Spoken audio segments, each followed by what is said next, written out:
એ જ ક્ષણે નારદજી ઊભા રહી ગયા. આપણે કોઈને સંત છે આવી એની ઓળખાણ કરવી હોય,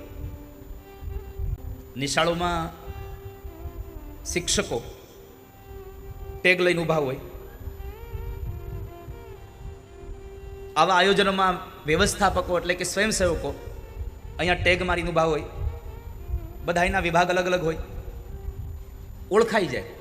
જઈ આપણે જોઈએ છે કે જેટલા પણ કર્મચારીઓ હોય બધાને અહીંયા એક લોગો આપ્યો હોય, એના નામ વાળો હોય, અથવા તો એ જે એજન્સીમાં કામ કરે છે એનો હોય,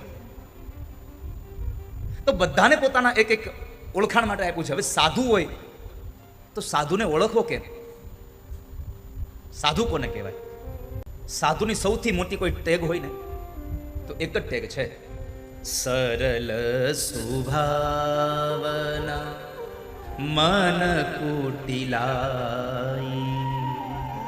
રામચરિત માનસની સાક્ષી પૂરતા એમ કહે, સરળ સ્વભાવન મન કુટિલાઈ. સાધુ ઈ છે જેનો સ્વભાવ સરળ છે. કપડાં બદલવાથી સાધુ નહીં થવાય. સાધુ થવું હોય તો સાચો અર્થ છે તમારો સ્વભાવ બદલી નાખો. સ્વભાવથી માણસ સાધુ બને, કેવલ કપડાં બદલવાથી નહીં. સરળ સ્વભાવન મન કુટિલાઈ.